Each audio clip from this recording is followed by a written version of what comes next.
Muito bem, amados, a pergunta desta manhã é de Renato Osório, do Guará 2, que nos pergunta: como explicar o conflito entre protestantes e católicos em torno do tema Maria?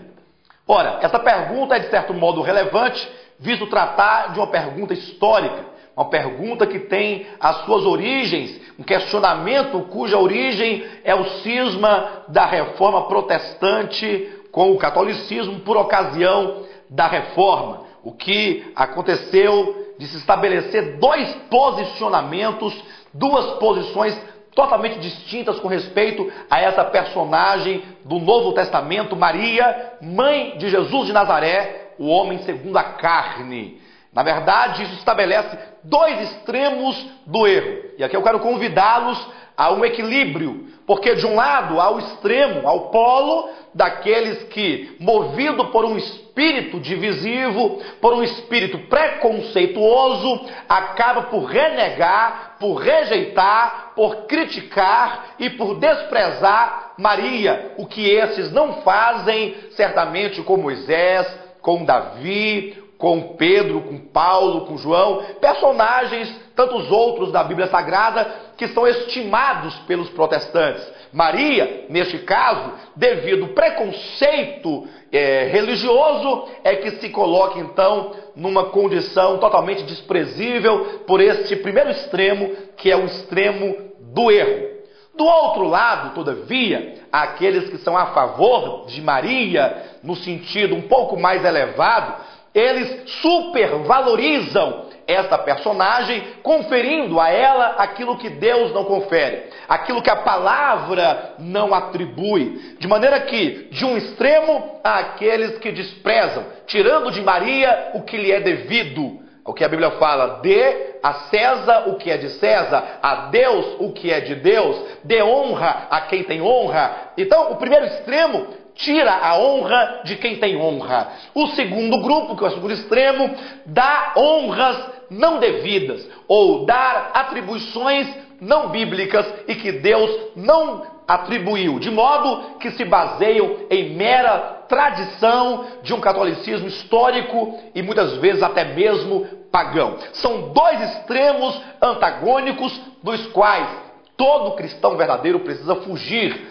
É por isso que, de um lado, nem mesmo se ouve mensagens sobre Maria. Do outro lado, se confere a ela, por exemplo, a chamada Imaculada Conceição ou a Ascensão de Maria, temas estes que a Bíblia não pode ratificar. Pelo contrário, a própria Maria, falando a respeito da sua própria experiência no momento em que ela concebeu o menino Jesus, ela diz no livro de Lucas, no capítulo 2, dizendo: a minha alma se alegra em Deus, o meu Salvador. Ela, com seus próprios lábios, declara ser carente, necessitada de um Salvador que lhe possa trazer salvação. Isso é certo que lança por terra várias teorias dogmáticas que vêm sido divulgadas ao longo de séculos. Quanto, todavia, à questão dos filhos de Maria, que nos foi perguntado se ela teve ou não mais filhos, além de Jesus Cristo, irmãos legítimos e carnais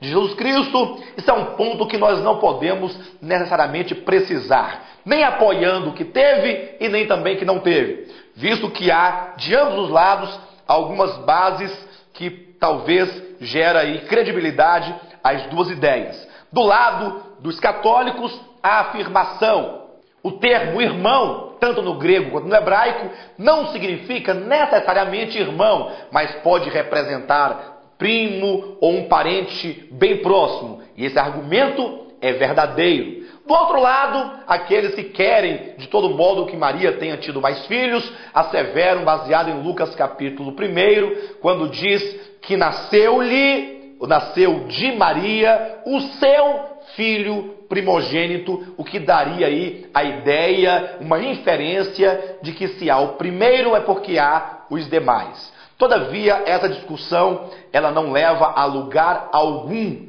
O ideal é que ambos os grupos possam ter Maria com honra e com a dignidade que o próprio Deus lhe confere, sem tirar e sem acrescentar.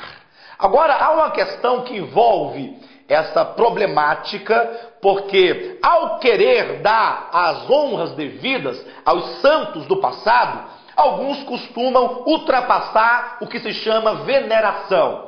Ora, busca um dicionário. Venerar significa dar honra, significa respeitar, significa ter em alta estima. E isso nós devemos não somente a Maria, mas a todos os homens da Bíblia, homens que se consagraram, ter o devido respeito, tê-lo na posição a que Deus conferiu a cada um deles. O problema é quando se confunde o ato de venerar com o ato de adorar, ou com o ato de prestar culto. O que diz em Mateus capítulo 4, versículo 10, quando Jesus era tentado pelo diabo lá no deserto da tentação?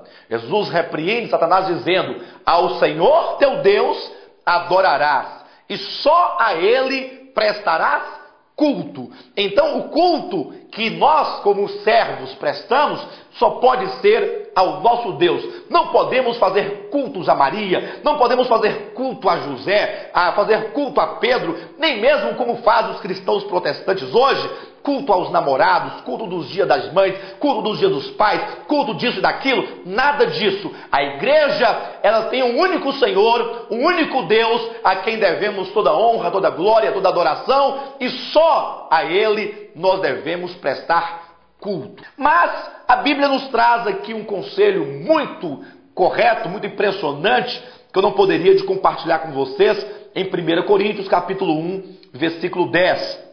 Como que nós podemos manter uma unidade de fé? Diz assim o texto sagrado: rogo-vos, irmãos, pelo nome de nosso Senhor Jesus Cristo, que faleis todos a mesma coisa e que não haja entre vós divisões. Antes sejais inteiramente unidos na mesma disposição mental e no mesmo parecer. Veja, a ordem bíblica é que não haja entre nós divisão. E o modo de dissipar toda divisão é não cultivando no coração nenhum espírito preconceituoso de um lado ou dogmático do outro, mas termos um só falar, um só parecer, uma só disposição mental. E como pode? Centenas e milhares de pessoas teriam um só pensar, uma mesma disposição mental, um só parecer, um só falar.